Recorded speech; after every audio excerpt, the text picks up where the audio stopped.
introduce the speaker for us tonight. He's much too glib for me to follow, but I just felt we had to say something about tennis because that's been a huge part of our relationship with Hal, and because he ran the whole place. It's been because of Hal.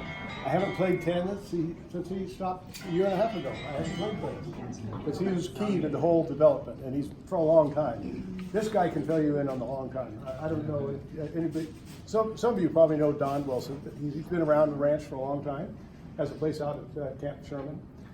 Plays golf around here, and has been a tennis regular for 20-some years anyway. Longer than I've been with good old Hal.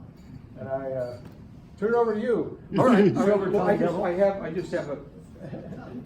I heard it was supposed to be a roast, but Elliot straightened me out. So I was forced to come up with something a little more straightforward. You're not even shaking. A little, he will. A little context. Back in '91, Derek Johnson hired me to be a marshal at the golf course. It was that time in the summer, and that's when I first met Hal, and for that matter, gentleman Jim Kindorf as well. And I was 49 at that time.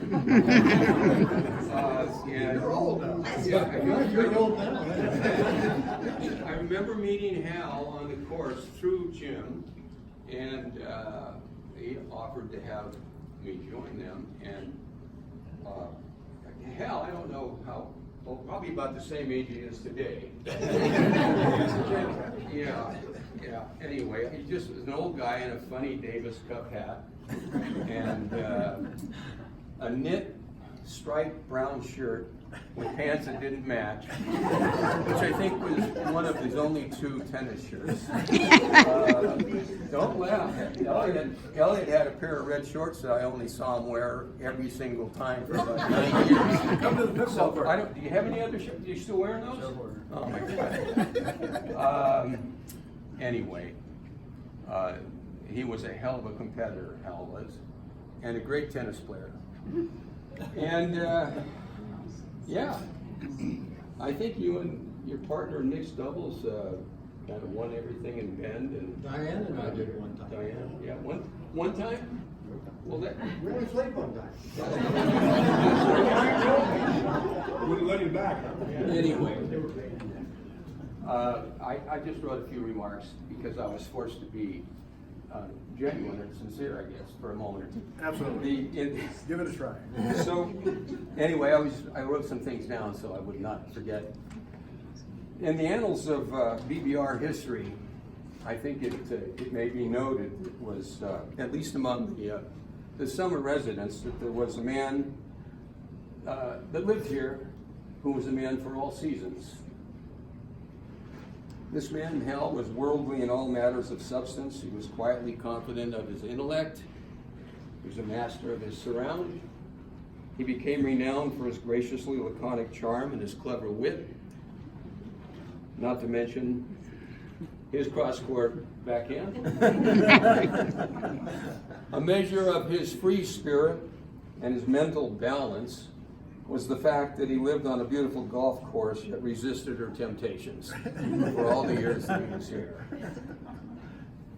For indeed there were 2 nearby mountains, wilderness, for he and Mary to hike, no scorecard, no handicap, no collared shirt required. My personal history with Hal, the actual season that mattered to me, was the summer tennis games here, as Rich said, the BBR. Summer began for me when I get a phone call at my home in Eugene from Hal every year, telling me that he, Jim, Bill, Michael, Rich, whoever, was ready to reconvene next Tuesday, and was I ready to go.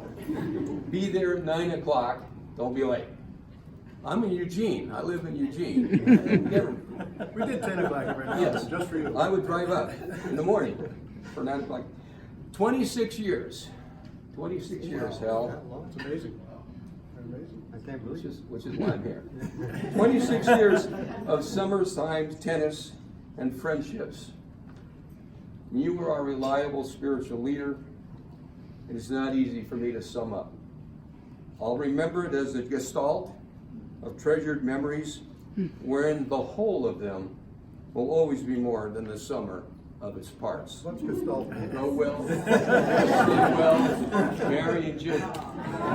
Yeah.